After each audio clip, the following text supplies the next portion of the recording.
everybody. So today I am back with the Women of the Bible study series. So last time we talked about the life of Aksa, the woman who asked for land and water, the daughter of Caleb. So today we're going to talk about Deborah and Jael.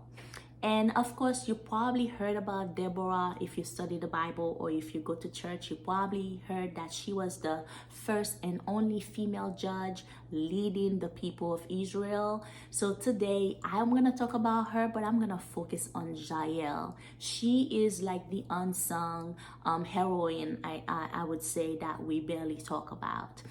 But before we go ahead further, my name is Patricia Muradizelle. I am the founder, more like co-founder of La Distinction Enterprises. We have a preschool, a childcare center in Canton, Massachusetts. Get on our waiting list to register your little one. We also have a faith-based shop where we have different resources for you and your family. We also have a coaching program. So stay connected with us at ladistinctionco.com. And if you are following the series, you can, if you prefer to read, you can go on my blog, patriciamdesert.com, and read the blog post and share it with your community. Or you can find it as a carousel on Instagram at La Distinction Co. Or you can keep connected with us everywhere, basically. So let's get into the story of Deborah and Jael. How to win a war like a woman. Deborah was the first female judge in Israel. She was leading the people at a time where it was very difficult. They had disobey God. So basically, they were going into that circle where they disobey God, and then they fall into the hand of the enemies, and then they go on to slavery or oppression for like couple of years or 20 years, 15 years, and then they cried to God and God delivered them. So they were going into that cycle over and over. And Deborah was leading the people at a time where they were under oppression for 20 years. She had a court, the palm of Deborah, probably a tent under a palm tree. She was deciding on difficult cases, just like we'll see later on, as you know, King Solomon deciding on the dispute and challenges that arise from among the people. So that was her job. She was also a prophet. One time she got a word from God and she said, you know what, I've heard the cry of the people. I'm going to deliver the people of Israel. So call Barak, the commander, and then tell him, get 10,000 men, go to battle, and I'm going to deliver the commander, the cruel commander Sisera, who was oppressing the people of God. So God said, I'm going to deliver that commander into his hands. So he needs to go to battle. Deborah called the commander and started talking to him. And he's like, okay, you go. If you go, I'll go. If you don't go, I won't go.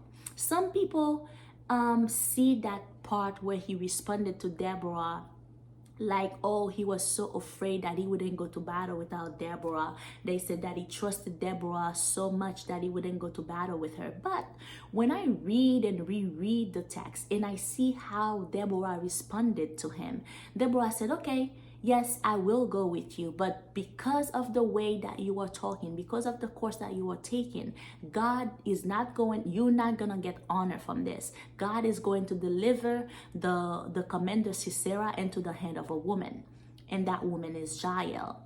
So I saw his statement as like, you go first. You know, I'm not going to go to battle. Almost like calling her bluff. Okay, since God talked to you and tell you to go to battle, you go first and I'll follow you. So that was like some kind of, discriminating statement, almost like stereotyping, like, okay, she wouldn't go to battle. Like, who are you as a woman to be telling me to go to battle, get 10,000 men and go to battle? Well, why don't you go first and then I'll follow you? Almost like that. So long story short, they went to battle and then they won. But that's not the interesting part of the story. And I am surprised that we don't focus a lot on the life of Jael in the Bible. She is the real soldier in that story. So Jael was married to a man named Hebert. And that man was a Kenite. And they told us that this man, to save his family, to protect his family, he made an alliance with the enemy king so he can protect his family. So no matter what was going on in the community, people being oppressed, probably their things being stolen, or they're working for no wages or poor wages, they're being killed. All of that situation that was happening among the people, none of that reached his family because he made some kind of alliance with the king. So Jael was the wife of that man. So Jael grew up in a household where she was not herself being oppressed, but she was very much aware of the oppression happening in the community. So she was, even though she was living under the favor of the king, the enemy king, she did not lose sight that the king was still her enemy. And the way that Jael killed the commander, so the commander saw her as friendly, you know, what you call in battle friendly, like this is a friendly zone. So he was running when they started losing the battle. The commander, the cruel commander who was oppressing the people of God, he started running for his life, and then he went and find refuge into the tent of Jael. So he saw Jael, he's like, hey, I'm so glad you are here.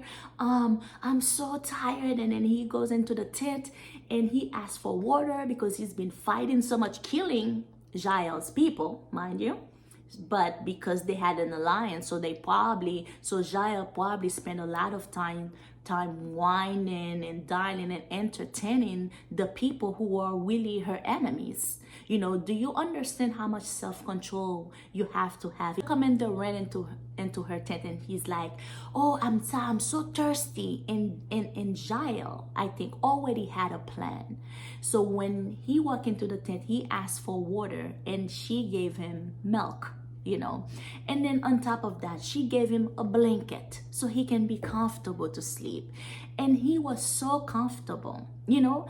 A commander who's in battle, running for your life, but you are so comfortable with the location that you are in, you can fall asleep. So that shows you how much trust they had, and how much, you know, and the strength of the alliance that Jael's husband had with the king. So he trusted Jael enough to go into her tent and fall asleep. Jael gave her milk and then gave her a blanket to sleep, and probably, you know, welcome him with open arms. And after he fell asleep, and this is the crude part of the story, after he fell asleep, Jael took a hammer and a tent peg, and put it on his temple, and then just smash and just kill him on the spot. They did not tell him that he was fighting for his life or anything, just kill him on the spot. And just like that, the people of God won the battle because the commander was dead. And when they come to look for, when Barak come and looking for Sisera, just like Deborah predicted, Sisera was killed by a woman. What can we learn from that story? You do not need to adopt the mannerism of a man in order for you to win your fight in the daily life. I know society right now is just, I don't know, upside down with everything, and we find ourselves in ways where we are forgetting what it's like to be a woman, what it's like to be feminine, and what it's like to serve God as a woman, what it's like to be a woman of God. We are losing our way. We are losing our nurturing sides as moms, and some people are even going as far as saying that they're not nurturing. You know, I don't have the nurturing gene inside of me and things and that may happen. Some of us may have a little bit less compassion than others, but we were created a certain way, and we are different from men. We don't need to fight like men in order to win our battles. We don't need to argue like men in order to win our battles. We don't need to use force like men in order to win our battle. Case in point, David, when he killed Goliath with a stone. But Jael killed the commander with milk and a blanket. Of course, he fell asleep, and then she basically hammered his head and killed him in cold blood. And David killed Goliath with a stone before he cut his head. And Jael, all she had to do was give him milk in a blanket, and wait until he falls asleep. So now we know we are living in a period of time where you can't go around killing people saying that you're doing the will of God. I have to do this disclaimer, thou shalt not kill, So this is not in any way to encourage you to be a hypocrite, to lure other people, to charm other people in order for you to destroy them. No, this is speaking in a way where women are at war and they're fighting their battle, even on the battlefield. They fight differently than men because they have a certain set of attributes that are unique to them. And when I see in studying the women in the Bible, they've used these attributes over and over and over again to their advantage, and they were not afraid to use them.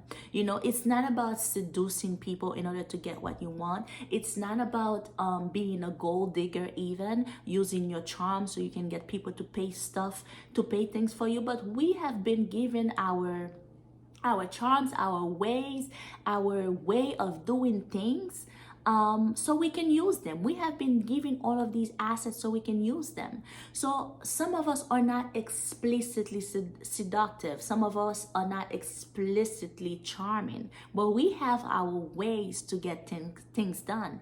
And the thing that I'm leaving you with today is just pray to God.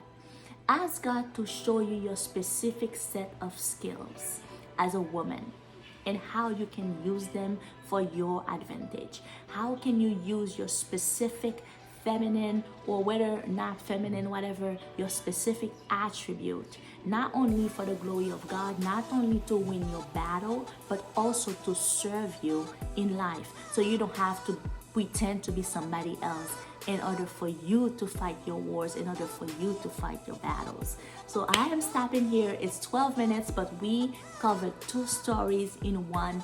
I hope you had a great time watching this. Next week we are gonna try to study 3 other women. So stay connected on our channel or everywhere on social media, and let us know in the comment, what do you think about the life of Deborah? What do you think about the life of Jael in the comment section? Stay connected, and bye.